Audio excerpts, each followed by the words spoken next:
Welcome back friends to my channel Java buddy. और आज हम समझेंगे classes and objects in Java.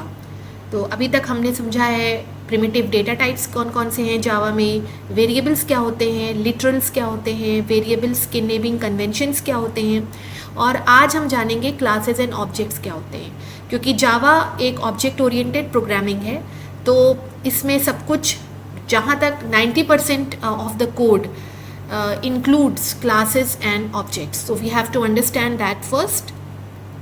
Concept of an object. Object क्या है? तो object is a real world entity. जो कुछ भी हमारे आसपास हम देखते हैं रियल वर्ल्ड में, वो कोई ना कोई ऑब्जेक्ट होता है. Object has some attributes, also known as properties, also known as data members. Object may also have some functions, also known as behaviors and also known as member functions. तो हर object के जो हर चीज़ आप अपने आसपास देखते हैं, वस्तु देखते हैं, उस हर ऑब्जेक्ट की कोई ना कोई प्रॉपर्टी एट्रीब्यूट्स होते हैं, जिनको हम डेटा मेंबर्स भी कहते हैं, प्रॉपर्टीज़ भी कह सकते हैं और एट्रीब्यूट्स भी कह सकते हैं. अभी हम एग्जाम्पल के तौर पे देखेंगे क्या होते हैं. और इन ऑब्जेक्ट्स के कुछ फंक्शंस, कुछ बिहेवियर्स भी हो सकते हैं किसी सिस्टम में. ये जो भी ऑब्जेक्ट हम बात कर रहे हैं, ये किसी ना किसी सिस्टम के रिस्पेक्ट में बात कर रहे हैं. ठीक है, एग्जाम्पल देखते हैं ऑब्जेक्ट्स के. जैसे कि कार. तो कार एक ऑब्जेक्ट है जिसकी क्या प्रॉपर्टीज हो सकती हैं? Wheels, engine, steering, brakes etcetera. ये सारी इसकी प्रॉपर्टीज़ हैं. क्योंकि ये जो प्रॉपर्टीज़ हैं ये इस ऑब्जेक्ट को दूसरे ऑब्जेक्ट से अलग करती हैं. तो ये प्रॉपर्टीज़ इस ऑब्जेक्ट को डिफाइन करती हैं. जैसे कि हर कार में व्हील्स होंगी, हर कार में एक इंजन होगा और स्टीयरिंग व्हील भी होगी और ब्रेक्स होंगे एक्सेट्रा. फिर इस कार के गिवन सिस्टम में कुछ बिहेवियर्स भी हो सकते हैं. जैसे कि कार मोशन में हो सकती है, in motion, stop, change direction, speeds up, slows down. यानी कि कोई भी कार मोशन में हो सकती है, रुकी हुई हो सकती है, डायरेक्शन चेंज कर सकती है, स्पीड बढ़ा सकते हैं कार की, आप स्पीड टेकअप कर सकती है और स्पीड डाउन भी हो सकती है. तो किसी भी ऑब्जेक्ट के, जो कार हमने ऑब्जेक्ट आइडेंटिफाई किया अपने सिस्टम में, उसकी ये प्रॉपर्टीज़ होंगी. ठीक है, और ये इसके बिहेवियर्स होंगे जो कि इसको और दूसरे ऑब्जेक्ट से डिफ्रेंशिएट करेंगे. दूसरे ऑब्जेक्ट्स क्या हो सकते हैं? जैसे कि मैन. तो ये एक मैन है. Man is also taken as an object in a object oriented programming system. तो what are the properties with which a man is different from a car? Man has eyes, head, hands, legs, ears, mouth, okay, which a car doesn't have and other objects also doesn't have. So man is different from other objects with his own unique properties. क्या properties होंगी? Eyes, head, hands, legs, ears, mouth. जो भी physical properties हैं वो हो सकती हैं. इनके अलावा आप नॉन फिजिकल प्रॉपर्टीज़ को भी यहाँ पर एज प्रॉपर्टीज़ मेंशन कर सकते हैं. ये एक एग्जाम्पल है, तो मैंने इसमें यहाँ पर फिजिकल प्रॉपर्टीज़ ही मेंशन करी हैं. बिहेवियर्स क्या हो सकते हैं? अ मैन क्या कर सकता है? एक गिवन सिस्टम में a man can talk, walk, smell and do certain task. तो ये इसके बिहेवियर्स होते हैं. दूसरा ऑब्जेक्ट देखते हैं, कोई भी डिपार्टमेंट. अभी जो दो ऑब्जेक्ट्स देखे हमने वो फिजिकल ऑब्जेक्ट्स थे. जैसे car is a physical object, इसको आप छू सकते हैं, right. Man is a physical object. लेकिन फिजिकल ऑब्जेक्ट्स के अलावा कुछ नॉन फिजिकल ऑब्जेक्ट्स भी आप सिस्टम में कंसिडर कर सकते हैं. जैसे कि कोई डिपार्टमेंट. तो डिपार्टमेंट एक कॉन्सेप्ट है, it is a non physical thing. किसी भी ऑर्गेनाइजेशन में एक से ज़्यादा डिपार्टमेंट्स होते हैं और वो डिपार्टमेंट्स की भी प्रॉपर्टीज़ होती हैं. जैसे हर डिपार्टमेंट का कोई नाम होगा, नेम. हेड मतलब हेड ऑफ द डिपार्टमेंट होगा कोई. पीपल, उसमें कुछ स्टाफ होगा, कुछ नंबर ऑफ पीपल होंगे जो काम कर रहे होंगे. वो सारी उस डिपार्टमेंट की प्रॉपर्टीज़ होंगी. और बिहेवियर्स क्या होंगे? जैसे कोई डिपार्टमेंट होगा, जैसे कि इंजीनियरिंग डिपार्टमेंट है, तो वहाँ पे उसके इंजीनियरिंग से स्पेसिफिक टास्क परफॉर्म हो रहे होंगे, तो वो सारे उसके बिहेवियर्स में काउंट होंगे. जैसे कि एडमिशन लेना स्टूडेंट्स का, या फिर अगर टीचिंग डिपार्टमेंट है तो एडमिशन लेना, रिजल्ट अनाउंस करना, कोर्स करिकुलम डिसाइड होना, ये सारे के सारे प्रॉपर्टी, ये सारे के सारे बिहेवियर्स हैं जो फंक्शनैलिटीज़ उस डिपार्टमेंट में परफॉर्म हो रही होंगी, वो उसके बिहेवियर्स में काउंट होंगी. तो some specific job, so there can be more than one specific job as well. So these are some examples of objects. फिर एक और फिजिकल ऑब्जेक्ट का एग्जाम्पल मैंने यहाँ पे लिया है बुक. बुक भी एक फिजिकल ऑब्जेक्ट है. बुक की क्या प्रॉपर्टीज़ हो सकती हैं? बुक का कोई नाम हो सकता है, some name of the book, उसका कोई ऑथर होगा, पब्लिशर होगा, number of pages, cost, genre. So these are the properties of a book which identifies it from the other objects as well as the values of these properties will identify it from other books as well. तो ये जो properties मैंने आपको बताई हैं इन objects की, ये ना सिर्फ एक ऑब्जेक्ट को दूसरे ऑब्जेक्ट से डिफ़र करते हैं, डिफ्रेंशिएट करते हैं, बल्कि अपनी ही कैटेगरी के दूसरे सिमिलर ऑब्जेक्ट से भी डिफ्रेंशिएट करते हैं. जैसे कि कार जो होगी वो डिफरेंट होगी डिपार्टमेंट से, बुक से, मैन से, लेकिन एक कार दूसरी कार से भी डिफरेंट होगी. ठीक है, क्योंकि उसकी प्रॉपर्टीज़ की वैल्यूज़ अलग अलग होंगी. ठीक है, अब देखिए बुक के बिहेवियर्स क्या हो सकते हैं. ओपन, क्लोज, बुक ओपन हो सकती है, बुक क्लोज हो सकती है. Turn page, you can turn a page in a book, go to a page number, or you can go to a specific page number in the book. तो ये सारे क्या हैं? बिहेवियर्स हैं जो कि एक ऑब्जेक्ट के हो सकते हैं in the given object oriented system. अब देखिए एक इम्पॉर्टेंट पॉइंट है यहाँ पे, the properties and behaviours of an object vary according to the application. तो जो भी एप्लीकेशन आप बना रहे हैं, जो भी एप्लीकेशन आप बिल्ड कर रहे हैं एक ऑब्जेक्ट ओरिएंटेड सिस्टम के अंदर, उसमें जो ऑब्जेक्ट्स आपने आइडेंटिफाई किए हैं उनकी प्रॉपर्टीज़ और बिहेवियर्स बहुत सारे हो सकते हैं, लेकिन आप उन्हीं प्रॉपर्टीज़ और बिहेवियर्स को कैप्चर करेंगे जो उस सिस्टम से रेलेवेंट हैं, जो उस सिस्टम से के लिए इम्पॉर्टेंट है. फॉर एग्जाम्पल एक मैन है, तो मैन इज़ एन ऑब्जेक्ट और इनके बहुत सारे, मैन के बहुत सारे एट्रीब्यूट्स हो सकते हैं, बहुत सारे बिहेवियर्स हो सकते हैं, लेकिन आप अपने सिस्टम में उस पर्सन को किस कैटेगरी में रख रहे हैं. फॉर एग्जांपल अगर आपका सिस्टम एक ऑर्गेनाइजेशन है जो कि सॉफ्टवेयर प्रोड्यूस करता है, it is a software company, तो for a software company a man will have certain attributes like he will have his employee number. He can either be an employee और he can be an employer. अगर वो employee है तो he will not have these attributes, eyes, head, hands, legs और ears, ये सारे attributes वहाँ पे काउंट नहीं किए जाएंगे, क्योंकि वहाँ पर हम मैन को या वुमन को एज एन एम्प्लॉयर दिखा रहे हैं या एज एन एम्प्लॉय दिखा रहे हैं, तो उसके जो एट्रीब्यूट्स होंगे वो कैप्चर किए जाएंगे. जैसे कि वहाँ पर उसका एम्प्लॉय आईडी होगा या एम्प्लॉयर आईडी होगा, उसका नाम होगा ऑफ कोर्स, ठीक है, उसका डिपार्टमेंट होगा, किस डिपार्टमेंट में वो काम कर रहा है. Okay, all these will be the attributes. फिर ईयर्स ऑफ एक्सपीरियंस होगा, all these will be the attributes.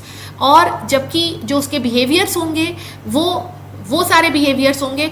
Talk, walk, smell तो हर ह्यूमन बीइंग करता है, हर इंसान करता है. तो यहाँ पे ये वाले बिहेवियर्स कैप्चर ना करके हम उन बिहेवियर्स को कैप्चर करेंगे जो उस ऑर्गेनाइजेशन के से रेलेवेंट है, यानी कि उस पर्सन का, उस ह्यूमन बीइंग का उस ऑर्गेनाइजेशन में जो रोल है उसको जो बिहेवियर्स डिफाइन करेंगे वो बिहेवियर्स हम कैप्चर करेंगे. जैसे कि अगर वो एम्प्लॉयर है, he is suppose head of the department, तो हेड ऑफ द डिपार्टमेंट के क्या रोल होते हैं?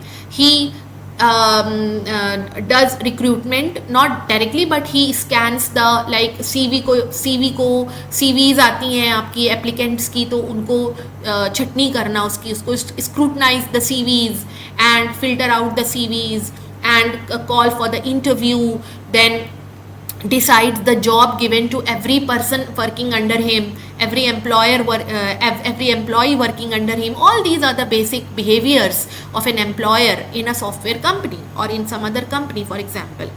So these all the attributes and behaviors of the objects, they basically depend upon the system on which we are working. So basically ये system, जो भी system हम बना रहे हैं, जो भी हम ऑब्जेक्ट ओरिएंटेड सिस्टम की बात कर रहे हैं, वो सिस्टम कैसे बनेगा? वो सिस्टम उन सारे ऑब्जेक्ट से मिल के बनेगा.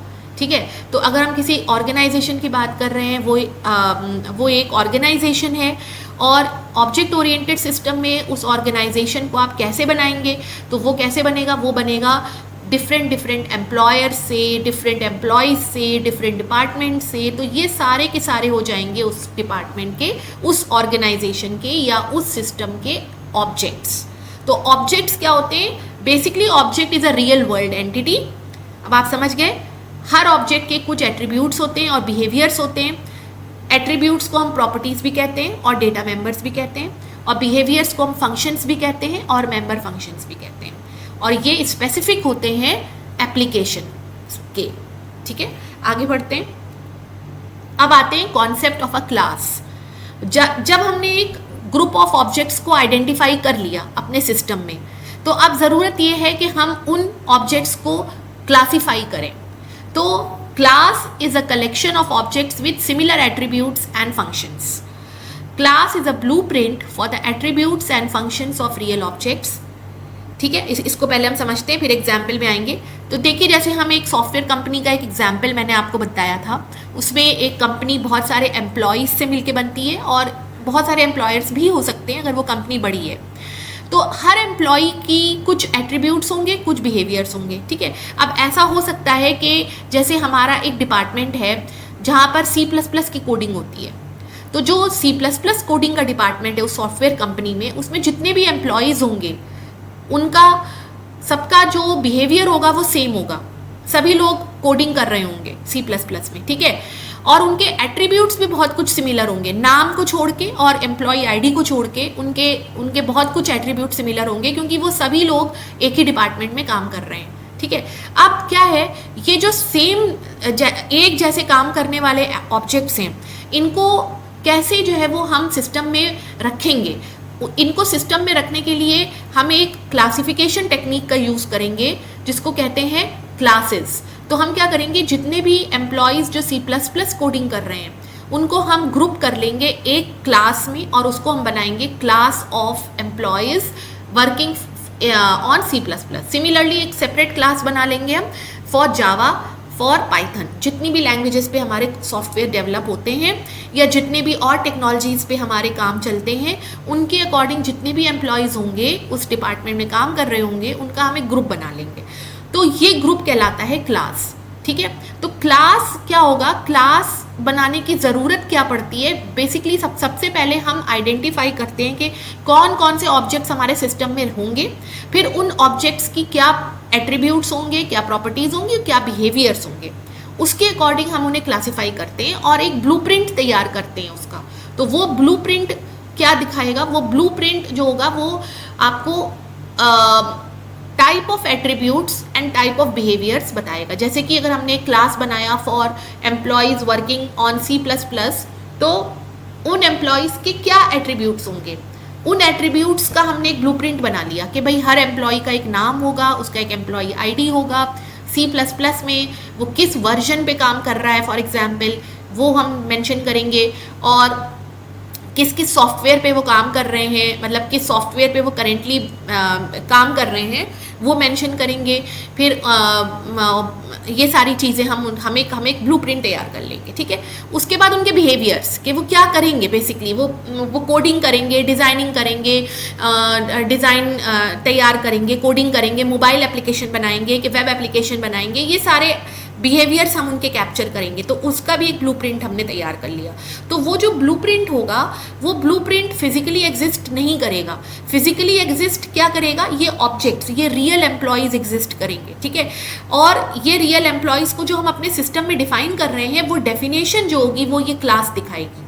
ठीक है, कि भाई उनके क्या क्या एट्रीब्यूट्स होंगे और क्या क्या बिहेवियर्स होंगे इस डिपार्टमेंट। किसी भी जगह पे आप काम करते हैं तो आपको आपके रोल्स बताए जाते हैं, है ना, कि आपको ये काम करना है। तो वो रोल्स जो जहाँ पे लिखे जाते हैं, जहाँ पे उनको नोट डाउन किया जाता है, जॉट डाउन किया जाता है, वो ही एक ब्लूप्रिंट है जिसको हम क्लास कहते हैं। ठीक है, तो example, all the automobiles like cars, scooters, aeroplanes etcetera can be grouped under a class automobile, क्योंकि उन सभी के कॉमन एट्रीब्यूट्स होंगे और सेम बिहेवियर्स होंगे, and will be the objects of this class.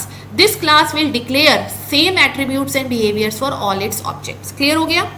दूसरा example, all the men and women will be grouped under the class human. जो human class है उसके अंदर ये सारे मेन एंड वेमेन होंगे because they have the same set of attributes and behaviours. फिर all the different type of departments in an organization can be grouped under one class department with same attributes and behaviors। तो अलग अलग departments को भी आप एक department में भी दिखा सकते हैं और फिर फर्दर उसको आप ब्रेक कर सकते हैं अलग अलग डिपार्टमेंट्स में, ठीक है। तो वो एक अलग कॉन्सेप्ट है जो हम आगे जब ऑब्जेक्ट ओरिएंटेड कॉन्सेप्ट्स पढ़ेंगे तब आपको बताएंगे।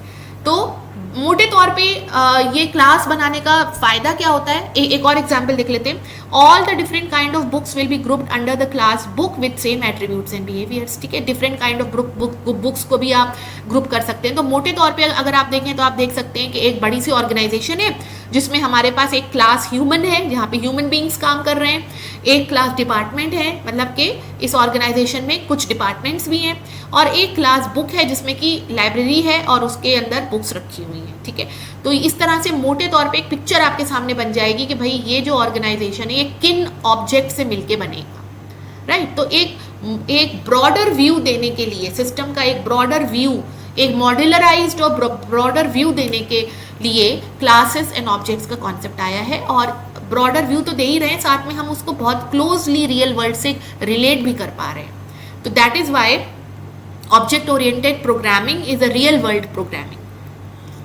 अब देखिए एग्जाम्पल देखते हैं, जैसे क्लास ऑटोमोबाइल है तो कौन कौन सी ऑटोमोबाइल्स इसके ऑब्जेक्ट्स बनेंगे, जैसे एक कार ये है, एक बाइक है आपकी, एक एयरप्लेन है, ऑटो रिक्शा है, एक आपकी बस है। ये सारे ऑब्जेक्ट्स के अंदर कुछ एट्रीब्यूट्स कॉमन है। ये सब ऑटोमोबाइल्स हैं, इनके अंदर व्हील्स हैं, इनके अंदर एक्सेलरेटर्स हैं, इनके अंदर स्टीयरिंग्स हैं, इनके अंदर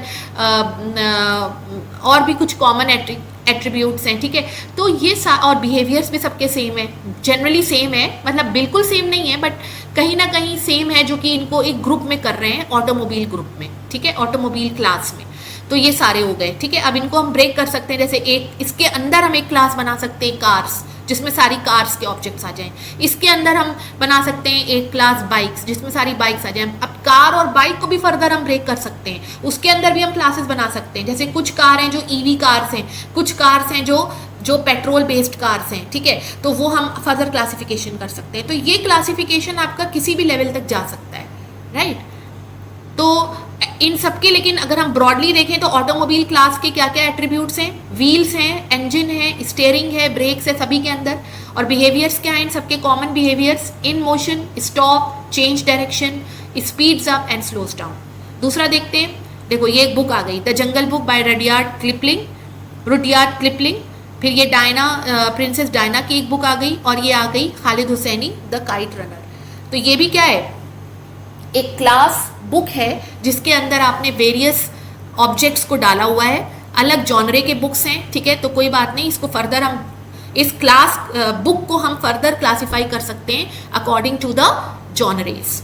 तो लेकिन अगर ब्रॉडली देखें तो ये क्लास जो बुक है, इसमें जो ऑब्जेक्ट्स हैं सबकी कॉमन बिहेवियर्स और एट्रीब्यूट्स हैं। क्या एट्रीब्यूट्स हैं, सभी के बुक्स का नाम है, सभी ऑब्जेक्ट्स का नाम है, सभी ऑब्जेक्ट्स के कोई ऑथर का नाम है, सभी के पब्लिशर्स हैं, नंबर ऑफ पेजेस हैं सभी के पास, कोई कॉस्ट होगी इन सारी बुक्स की, और इनके जॉनरे भी मेंशन्ड है। Behaviours, you can open the book, you can close the book, you can turn a page, or you can go to a page number. So these are the examples of classes and their objects. I hope आपको समझ में आ गया होगा। अब हम देखते हैं memory occupied by a class in Java। तो Java में जो क्लास हम बनाते हैं वो memory कैसे ऑक्यूपाई करता है। So basically no memory is occupied by a class in the program। ऐसा क्यों है, क्योंकि class is just a blueprint और अ प्लेस होल्डर। जैसे मैंने आपको एग्जांपल दिया था कि जब कोई बंदा आपका ज्वाइन करता है, कोई भी एम्प्लॉय अगर ज्वाइन करता है किसी ऑर्गेनाइजेशन में, तो उसको एक सेट ऑफ रूल्स, एक सेट ऑफ रोल्स दिया जाता है कि भाई उनको ये काम करना है।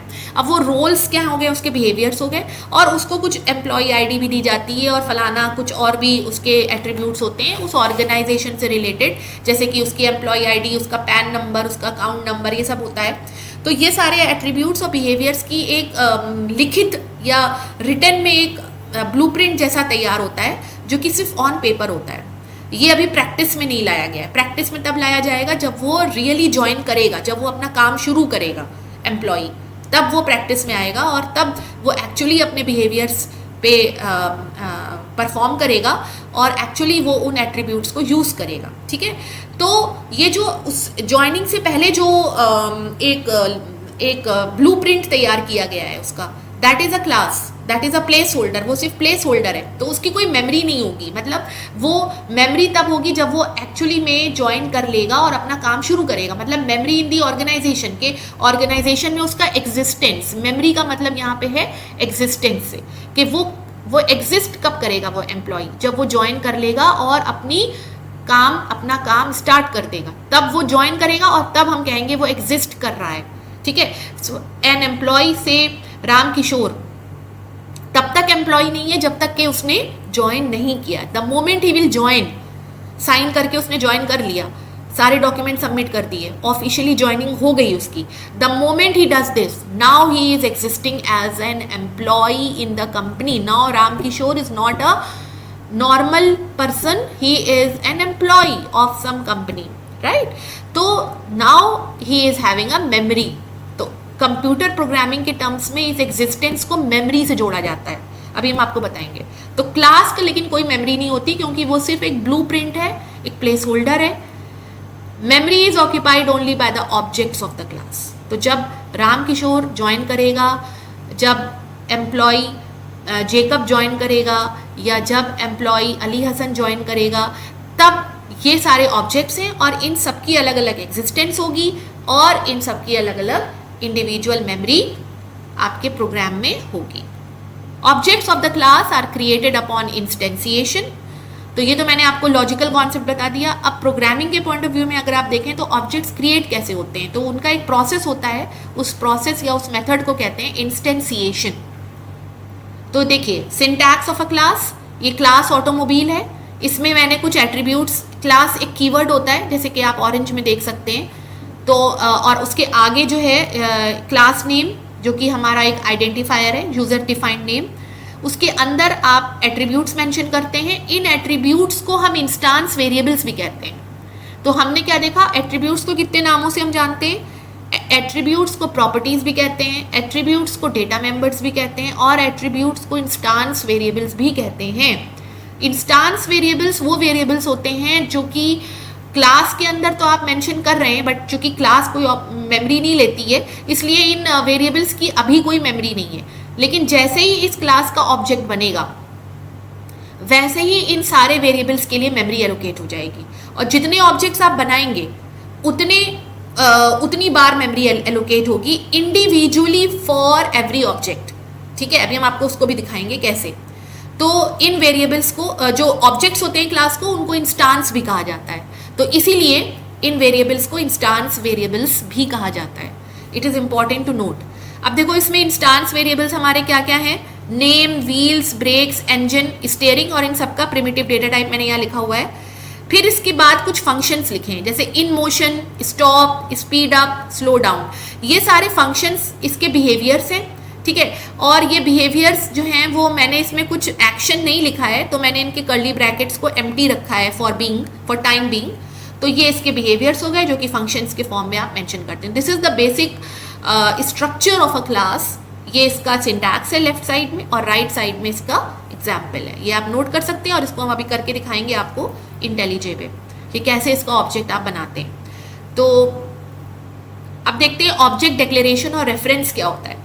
तो in Java, when an object is declared, a reference of that type is created, and this reference is actually a name given to the memory allocated for the object during instantiation. मतलब कहने का ये है कि जैसे ही आप object बनाते कैसे हैं, जैसे मान लीजिए आपने ऑब्जेक्ट बनाया, तो ऑब्जेक्ट बनाने का जो टास्क होता है वो शुरू होता है डिक्लेरेशन से। डिक्लेरेशन का मतलब आप एक रेफरेंस बनाएंगे, क्लास का नाम लिखेंगे और रेफरेंस लिखेंगे। जैसे एग्जाम्पल, हमने क्लास ऑटोमोबाइल बनाया था, तो क्लास का नाम, क्लास कीवर्ड नहीं आएगा, सीधे क्लास का नाम आएगा, automobile space reference name. Reference name कोई भी आइडेंटिफायर हो सकता है जो कि उस मेमोरी को रेफर करेगा that has been given to a object. तो इस ऑटोमोबाइल क्लास का जब ऑब्जेक्ट बनेगा ना, तो उस ऑब्जेक्ट की जो भी मेमोरी होगी उसको ये रेफरेंस रेफर करेगा, ठीक है। इसकी अपनी कोई मेमोरी नहीं होती है। Now this process is called declaration. तो ये जो हमने अभी आपको करके दिखाया, दैट इज डेक्लेरेशन। अब नेक्स्ट आते हैं इंस्टेंसिएशन पे। तो instantiation is a process of creating an object that is allocating memory to the instance variables of the object. This is done using the new keyword and calling the constructor of the class. तो constructor हम आगे भी बढ़ेंगे, लेकिन अभी के लिए हम आपको इतना बता देते हैं कि ये इसका सिंटैक्स है। तो ऑब्जेक्ट क्रिएट कब हो रहा है? ऊपर वाला जो सिंटैक्स था जहाँ मैंने ऑटोमोबाइल ए मॉब लिखा था, ये ऑब्जेक्ट क्रिएट नहीं हो रहा है इसमें क्या हो रहा है? इसमें सिर्फ रेफरेंस क्रिएट हो रहा है। जबकि नीचे वाले एग्जाम्पल में जहाँ मैंने आपको ये देखिए a mob equal to new automobile, अब ये जो मैंने न्यू ऑटोमोबाइल लिखा है राइट साइड में, इक्वल टू के राइट हैंड साइड में देखिए न्यू ऑटोमोबाइल, तो न्यू ऑटोमोबाइल में ये जो न्यू होता है ये एक कीवर्ड होता है जावा में, जो कि डायनेमिक मेमोरी एलोकेट करने के लिए होता है, मतलब रन टाइम पर मेमोरी एलोकेट होगी रैम में। और ऑटोमोबाइल जो मैंने यहाँ लिखा है ये क्लास का नाम है, और इसके आगे मैंने 2 पैरेंथेसिस लगाए हुए हैं। तो ये पैरेंथेसिस ये बता रहे हैं कि ये जो क्लास का नाम है और ये जो पैरेंथेसिस है वो ये बता रहा है कि ये एक्चुअली एक कंस्ट्रक्टर है क्लास ऑटोमोबाइल का।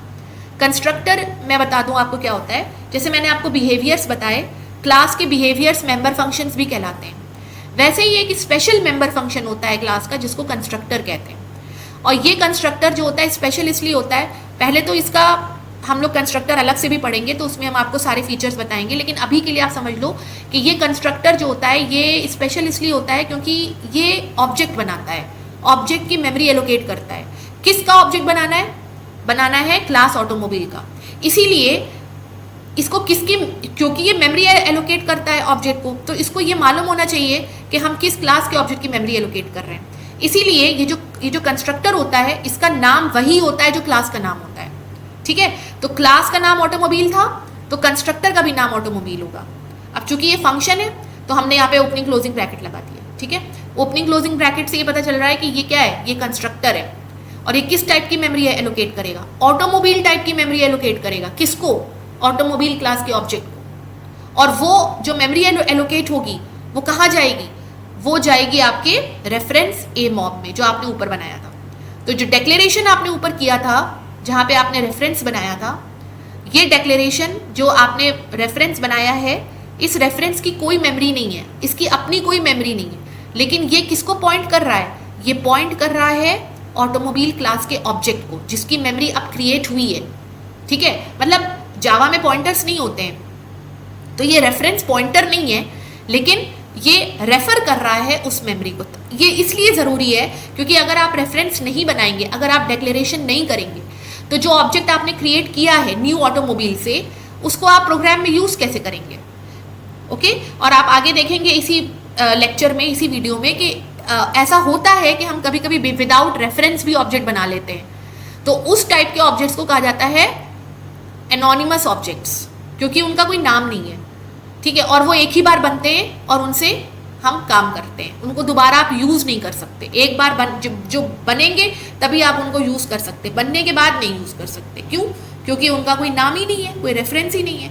तो जो एनोनिमस ऑब्जेक्ट्स होते हैं वो ऐसे क्रिएट हो सकते हैं विदाउट रेफरेंस, लेकिन वो बहुत सेल्डम हम कभी कभी क्रिएट करते हैं। जनरली प्रोग्राम में आप ऑब्जेक्ट पहले रेफर करेंगे, पहले आप ऑब्जेक्ट का रेफरेंस क्रिएट करेंगे, सॉरी ऑब्जेक्ट रेफर नहीं करेंगे, ऑब्जेक्ट डिक्लेयर करेंगे, डिक्लेरेशन करेंगे, रेफरेंस क्रिएट करेंगे और फिर उसको इंस्टेंशिएट करेंगे। और आप ये भी कर सकते हैं कि दोनों स्टेप्स को कंबाइन करके एक लाइन में लिख सकते हैं। Object declaration and instantiation can be combined in one line as well.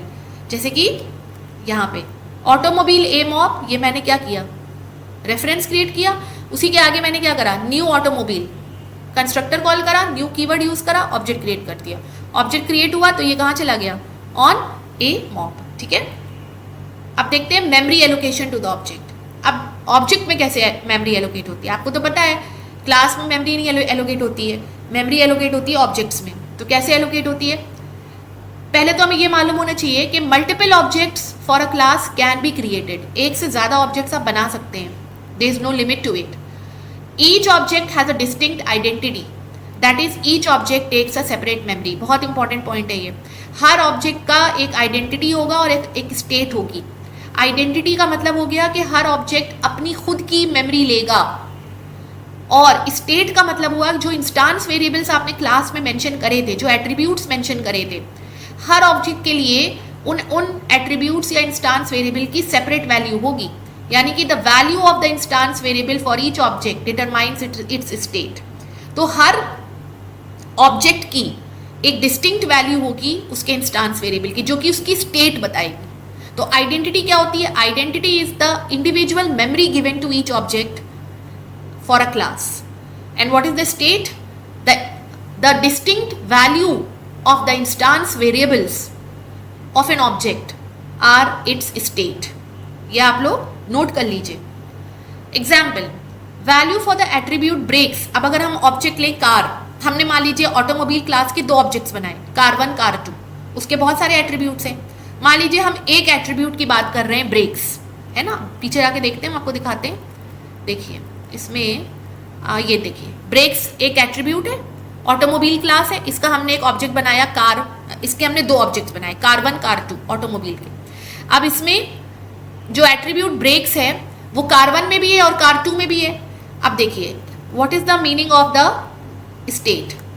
तो value for the attribute brakes for an object car 1 may be true, boolean है, ब्रेक्स ट्रू हो सकते हैं या फॉल्स। ट्रू का मतलब ब्रेक्स लगे हुए हैं, ब्रेक्स ऑन है, और दूसरे ऑब्जेक्ट कार 2 में इट मे बी फॉल्स, यानी ब्रेक्स आर ऑफ।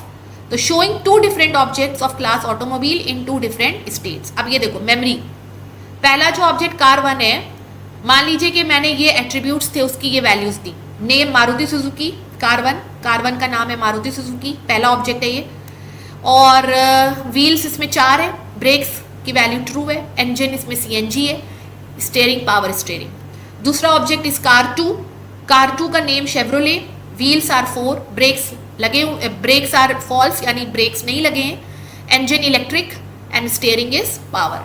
तो इस तरीके से दोनों objects car 1 car 2 class automobile को बिलोंग करते हैं, लेकिन इनकी सेपरेट मेमोरी होगी। आप समझ रहे हैं, हर इंस्टांस वेरिएबल की दोनों ऑब्जेक्ट्स के लिए इंडिविजुअल मेमोरी होगी, जहां पर आप वैल्यू डाल सकते हैं, जो कि उसकी स्टेट को डिफाइन करेंगे। अब आगे बढ़ते हैं। एक और इंपॉर्टेंट कॉन्सेप्ट आता है इसमें, pass by value and pass by reference. तो हमने प्रिमिटिव डेटा टाइप्स पढ़े थे।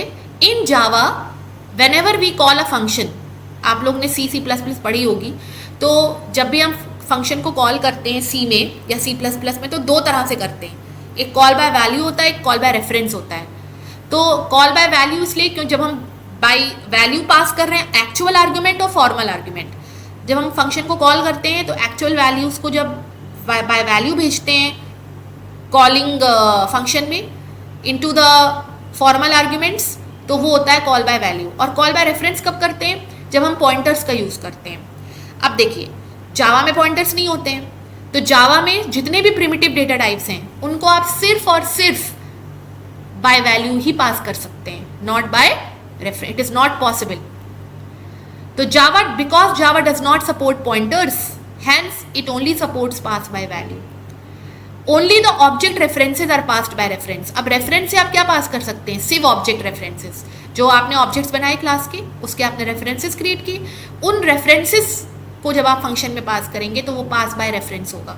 ठीक है, देखिए ये एग्जाम्पल है जिसको हम करके बताएंगे आपको, जिसमें कि मैंने एक क्लास बनाया मेन, और पब्लिक स्टैटिक वॉइड मेन एक मेथड है, इसके अंदर मैंने एक लोकल वेरिएबल बनाया मेन के अंदर x, और मैंने एक फंक्शन कॉल किया चेंज x। अब x क्या है, प्रिमिटिव टाइप का है, इंट, और मैंने एक फंक्शन चेंज बनाया है मेन के बाहर। ठीक है, it is also a public static function. Change is turning the value of x to 10। तो यहाँ जो आप x को पास कर रहे हैं, जो फंक्शन चेंज में आप पास कर रहे हैं, तो ये पास बाय वैल्यू हो रहा है। तो the moment you come out of change, change के अंदर तो x 10 हो रहा है, लेकिन जैसे ही आप चेंज से वापस मेन में आएंगे, then you will say print out, sorry system.out.println x, तो क्या वैल्यू प्रिंट होगी इसकी, 5, विच इज अनचेंज्ड, क्योंकि आपने कॉल बाय वैल्यू किया है, कॉल बाय रेफरेंस तो किया नहीं है। तो कॉल बाय वैल्यू में क्या होता है, the change in the formal arguments is not reflected in the actual argument. Formal argument is the one with which you are calling the function, and actual argument is the one with which you are calling the function, and formal argument is the one which is present in the function definition. तो इसको हम करके दिखाते हैं आपको। देखिए इसको हम यहाँ से पेस्ट करते हैं ताकि मुझे टाइम ना लगे ज़्यादा। Okay, it is not coming out, ये यहाँ से आ रहा है, ठीक है। तो हम आपको इंटेलिजे भी दिखाते हैं। क्लास सैम्पल मैंने पहले से बनाया हुआ है, लेकिन अभी हम इसमें आपको दिखाते हैं। अपीयरेंस, प्रेजेंटेशन मोड, ठीक है। इसमें हम लोग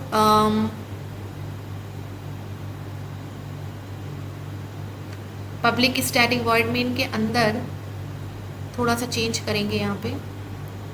okay, let me create, just let me paste it, it's not okay coming up. तो ये हम यहाँ से हटा देते हैं, एक एक्स्ट्रा आ जाएगा हमारा, है ना। तो ये हो गया हमारा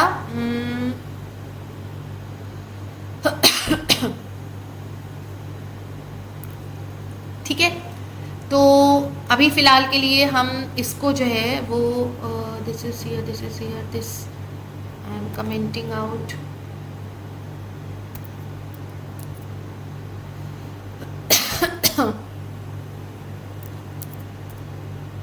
ओके, ये देखो, ठीक है। तो क्लास सैम्पल जो हमारा है उसमें मैंने एक फंक्शन बनाया है, सॉरी एक मैंने लोकल वेरिएबल बनाया है। आपको पता है लोकल वेरिएबल्स क्या होते हैं, आपने पढ़ा था लास्ट लेक्चर में। तो लोकल वेरिएबल x है और इसको यहाँ पे फंक्शन चेंज हम कॉल कर रहे हैं। तो चेंज जो है ये कॉल बाय वैल्यू हो रहा है क्योंकि हम इसमें प्रिमिटिव टाइप पास कर रहे हैं। इसको रन करके देखते हैं क्या वैल्यू आती है, क्या आउटपुट आता है।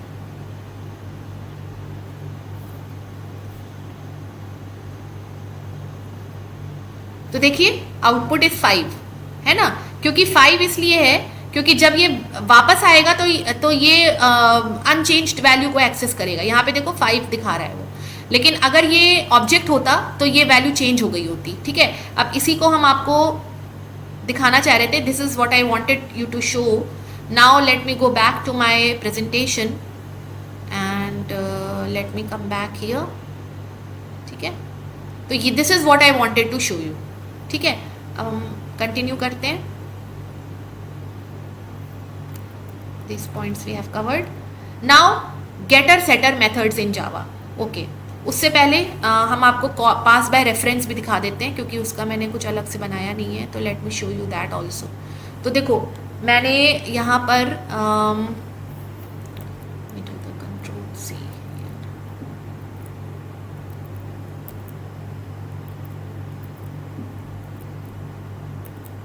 ओके। देखिए यहाँ पे एक क्लास हमने पहले से बनाई थी, क्लास ऑटोमोबाइल। आप देख सकते हैं, रुकिए late me go into the presentation mode,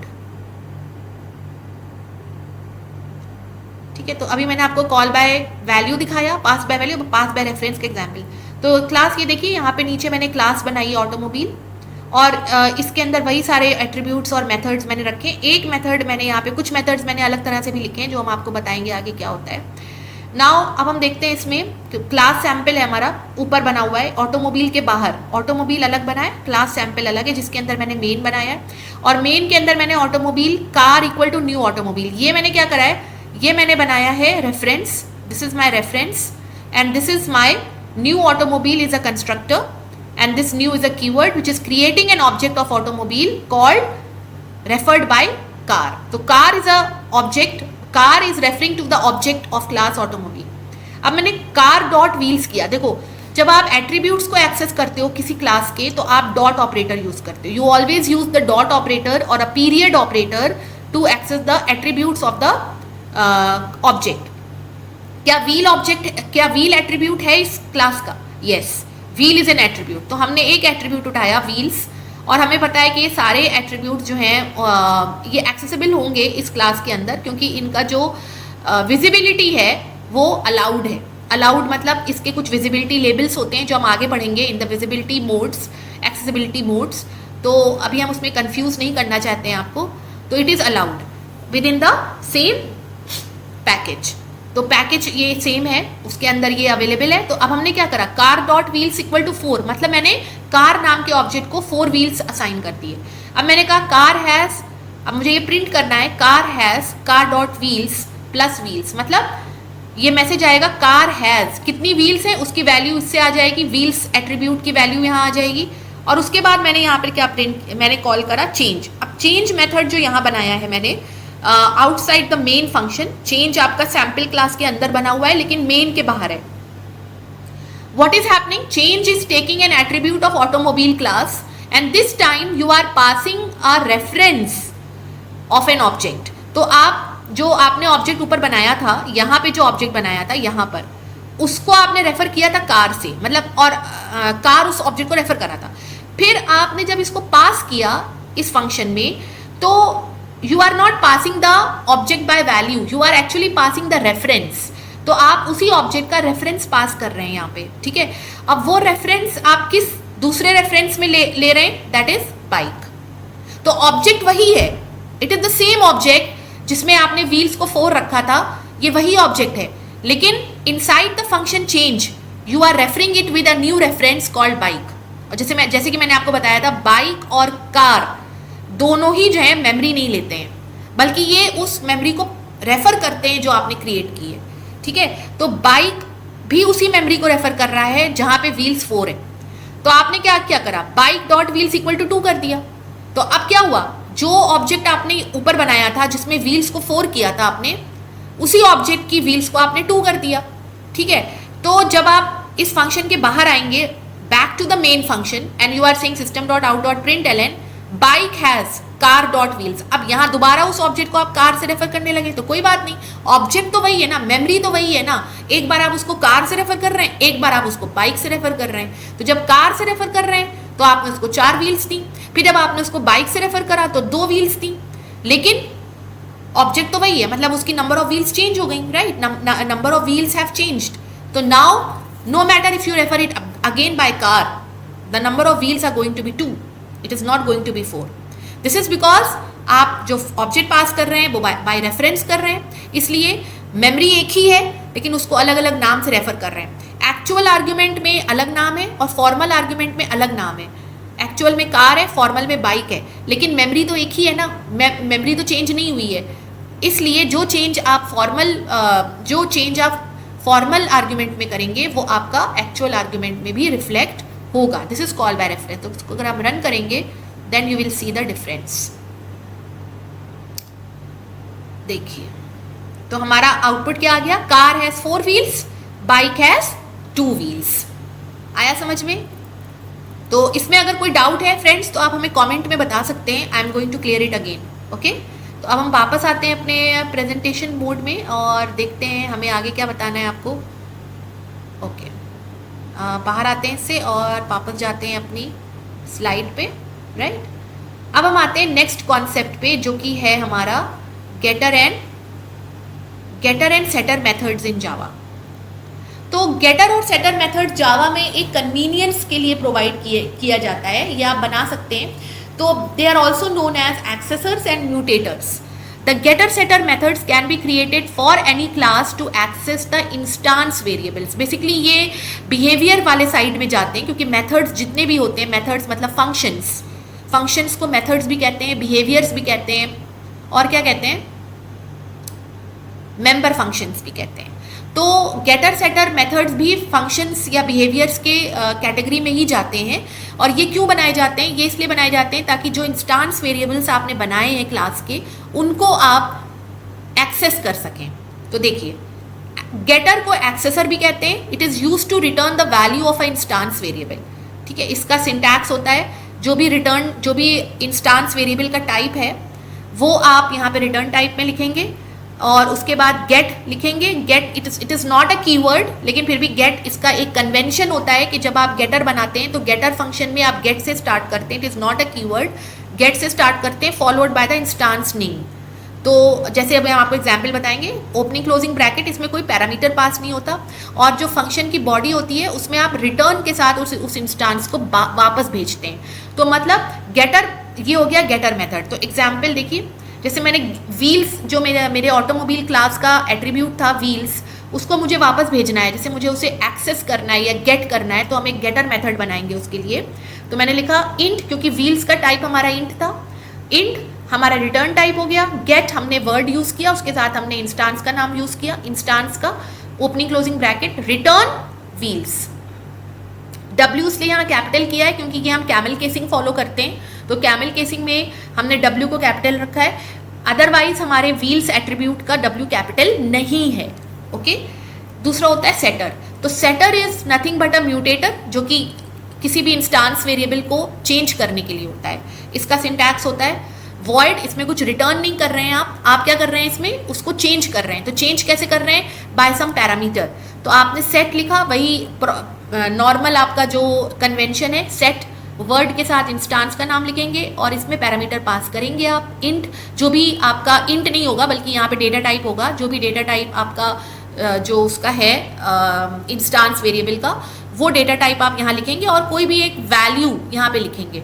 तो और उसके बाद कर्ली ब्रैकेट्स में आप उस इंस्टांस को उस वैल्यू से असाइन कर देंगे। एग्जाम्पल, जैसे हमें व्हील्स एट्रीब्यूट को सेट करना है विद अ वैल्यू, तो वो वैल्यू आप पैरामीटर में पास करेंगे ए, उसका टाइप इंटीजर इसलिए है क्योंकि व्हील्स का भी टाइप इंटीजर है। मैंने सिंटैक्स में थोड़ी गड़बड़ कर दी है फ्रेंड, सॉरी, क्योंकि इंट नहीं होगा, ये आपका जो भी डेटा टाइप इंस्टांस वेरिएबल का है वो होगा। तो व्हील्स का इंट था तो मैंने इंट ए लिखा है। अगर आप ब्रेक्स लोगे तो ब्रेक्स का बूलियन था तो यहाँ पे बूलियन होना चाहिए। अगर आप इंजन लोगे उसका स्ट्रिंग था तो यहाँ पे स्ट्रिंग ए होना चाहिए। Okay, like that. तो व्हील्स इक्वल टू ए हो गया। इसका भी एग्जाम्पल हम आपको दिखाते हैं। यहाँ पर देखिए, यहाँ पे मैंने गेटर फंक्शन बनाया है, दिखाते हैं हम आपको।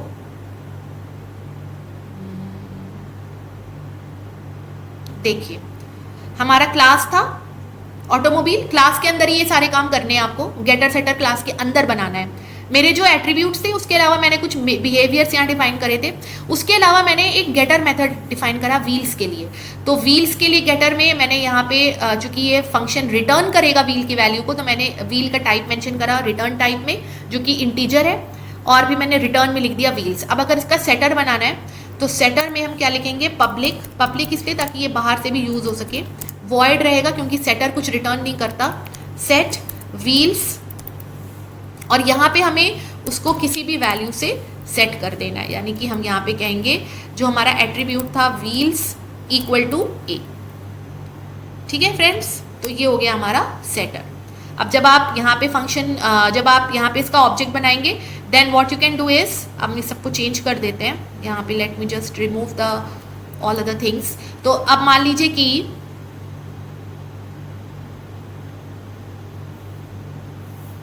ओके,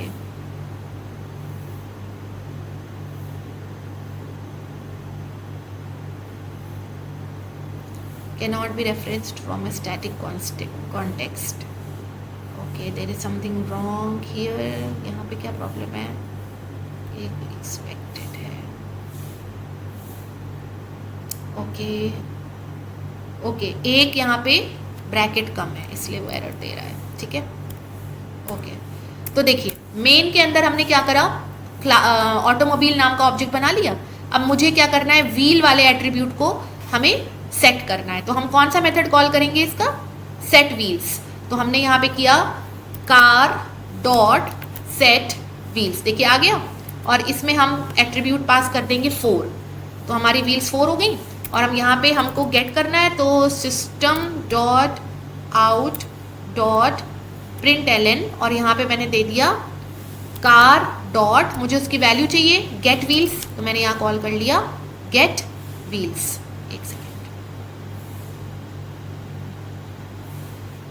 कार डॉट, देखिए मेथड्स आ गए, गेट व्हील्स, ये तो एट्रीब्यूट्स हैं, ये मेथड आ गए। ठीक है, तो it is going to show you the wheels. इसी तरीके से आप इन सब के बना सकते हो। आप बना सकते हो फॉर ब्रेक्स ऑल्सो, आप बना सकते हो फॉर किसका बना सकते हैं आप बना सकते हैं इंजन का। तो आप गेटर बना लीजिए इंजन का, पब्लिक,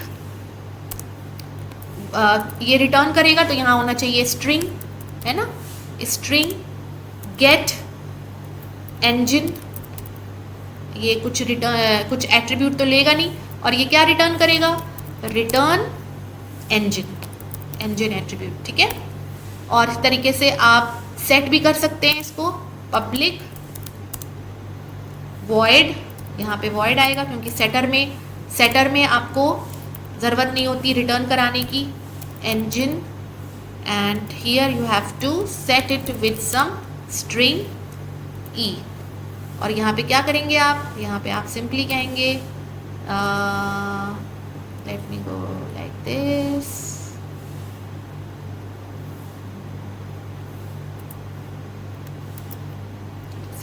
ये कौन सा ब्रैकेट है, अच्छा इसका ही वाला है, चलो ठीक है। यहाँ पे हम क्या कहेंगे, engine equal to I will say e, ठीक है।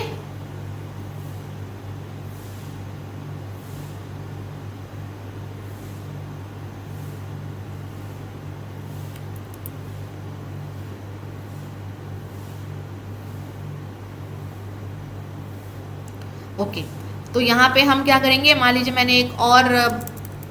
मैंने एक बार और इसको कॉल किया सेट engine, और इसमें मैंने लिखा CNG इंजन है इसका, और कार सिस्टम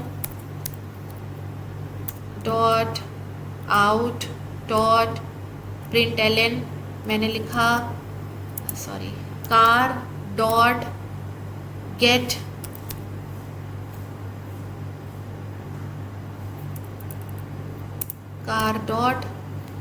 engine, ठीक है। तो ये गेटर सेटर हो गया इसका। अब इसको रन करके देखते हैं।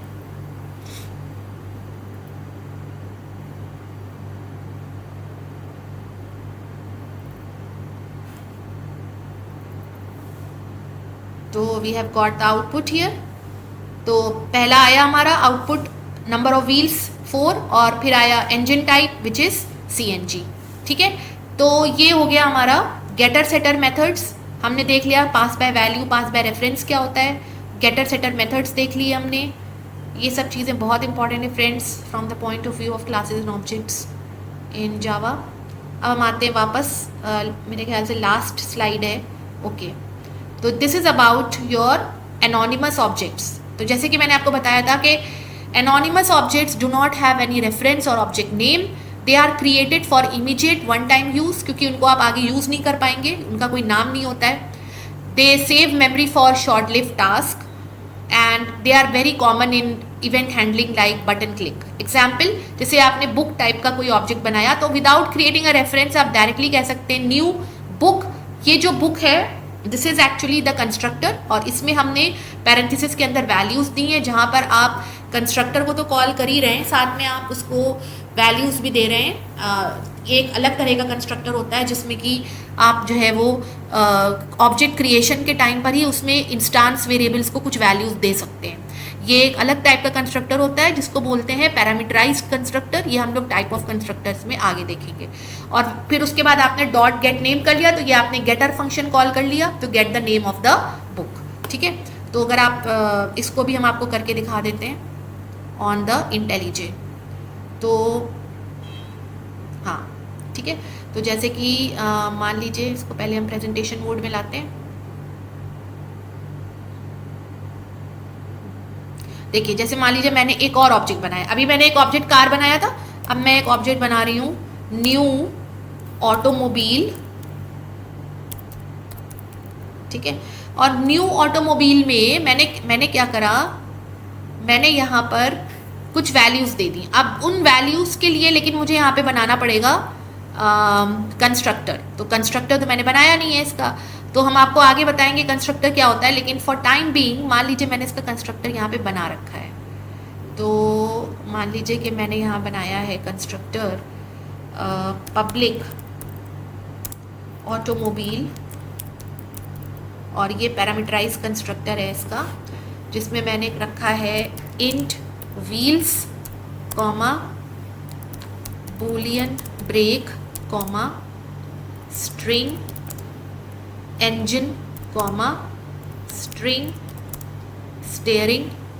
ये सारे एट्रीब्यूट्स हो गए, और यहाँ पर हम इनकी वैल्यू सेट कर देंगे, यानी name equal to W, sorry name नहीं लिखा ना, तो पहले उसके आएगा name, string N for names, तो नेम इक्वल टू N हो गया, ठीक है। उसके बाद व्हील्स इक्वल टू W हो गया, फिर ब्रेक्स इक्वल टू बी हो गया, फिर engine इक्वल टू ई हो गया, then steering equal to S हो गया। तो ये हमारा कंस्ट्रक्टर इस तरह से बनता है फ्रेंड्स। इसमें कोई रिटर्न टाइप नहीं होता, याद रखिएगा, इसमें कोई रिटर्न टाइप नहीं होता, नाम होता है क्लास का। और ये पैरामीटर्स आप दे सकते हैं, नहीं देंगे तो इट इज़ बनाने की ज़रूरत नहीं है, वो ऑटोमेटिकली क्लास में रहता है, ठीक है, आप डायरेक्टली कॉल कर सकते हैं। तो यहाँ पर हमने कंस्ट्रक्टर को कॉल करना है, तो मान लीजिए हम यहाँ पे पैरामीटराइज कंस्ट्रक्टर कॉल करेंगे, तो हमने स्ट्रिंग देना है नाम के लिए, तो मैंने दिया मारुति, ठीक है। उसके बाद नेक्स्ट हमारा क्या है, नंबर ऑफ व्हील्स हमने दिया 4। नेक्स्ट है ब्रेक्स है ट्रू क्योंकि ये बुलियन है, ठीक है। उसके बाद हमने दिया इंजन, हमने कहा CNG इंजन है, सॉरी ये डबल कोट्स में होगा क्योंकि ये स्ट्रिंग है, CNG। उसके बाद है हमारा स्टीयरिंग, ये भी स्ट्रिंग है, तो ये आएगा हमारा पावर स्टीयरिंग, ठीक है। अब ये तो हो गए हमारा ऑब्जेक्ट क्रिएशन। अब इसमें हम कॉल कर सकते हैं अपना गेटर फंक्शन, गेट व्हील्स या get engine, okay, get engine, ठीक है। तो आप यहाँ पे जब आपका गेट इंजन वर्क करेगा तो ये कुछ रिटर्न करेगा, है ना। तो वो रिटर्न हम कहाँ कराएंगे, तो उसको कराने के लिए या तो हम उसको प्रिंट करा सकते हैं या फिर हम एक स्ट्रिंग वैल्यू में ले सकते हैं, string s equal to this, ठीक है। तो जो भी आएगा वो s में आ जाएगा। और फिर हम यहाँ पे क्या कर सकते हैं, system dot out dot println s, ठीक है। तो अब आप देख सकते हैं कि जो ऑब्जेक्ट हमने बनाया है ना, ऑटोमोबाइल टाइप का, इसका कोई रेफरेंस नहीं क्रिएट हुआ है, तो आगे हम इसको यूज़ नहीं कर सकते। जबकि कार वाले ऑब्जेक्ट को हमने 2 जगह यूज़ करा क्योंकि इसका रेफरेंस है, इसका कोई रेफरेंस नहीं है, तो ऐसा ऑब्जेक्ट कहलाता है एनोनिमस ऑब्जेक्ट। इसको एक बार रन करके देख लेते हैं। ओके, हाँ, तो अगर आपने यहाँ पर देखिए, अगर आपने यहाँ पे पैरामीटराइज कंस्ट्रक्टर बनाया है तो आपको यहाँ पे बिना पैरामीटराइज वाला बनाना भी ज़रूरी है, नहीं तो वो उसको हाइड कर देता है। तो आपको यहाँ पे बनाना पड़ेगा ऑटोमोबाइल दिस, ठीक है, पैरामीटराइज के बिना वाला भी बनाना पड़ेगा, तब वो चल जाएगा, क्योंकि ऊपर हमने बिना पैरामीटराइज वाला कॉल करा है इसलिए। ओके, तो अब हमारा आउटपुट आ गया, ठीक है। पहले 4 और CNG तो पहली वाली कार के लिए हो गया, और दूसरी वाली कार के लिए जो हमने एनोनिमस ऑब्जेक्ट बनाया है उसमें हम क्या कर रहे हैं, गेट इंजन, और इंजन हमने CNG रखा है तो CNG हो गया। अगर हम इसको कुछ और करते हैं, हम EV कर देते हैं, अब रन करते हैं, ज़्यादा क्लियर होगा आपको आउटपुट। तो देखिए EV, तो पहली वाली कार में आया CNG, दूसरी वाली कार में आ गया हमारा EV, ठीक है। तो इस तरीके से हम ऑब्जेक्ट्स बना सकते हैं, कभी सिंपल कंस्ट्रक्टर कॉल करके, कभी पैरामीटराइज कंस्ट्रक्टर कॉल करके, कभी हम प्रॉपर ऑब्जेक्ट बना के, कभी हम एनोनिमस ऑब्जेक्ट बना के। और उन ऑब्जेक्ट्स के इंस्टांस वेरिएबल्स को अगर एक्सेस करना है तो डॉट ऑपरेटर यूज़ करेंगे, और उसमें अगर आपको वैल्यूज़ डालनी है तो हम हर इंस्टांस वेरिएबल का एक म्यूटेटर बना सकते हैं जिसको हम सेटर फंक्शन बोलते हैं, with set keyword and the instance variable name.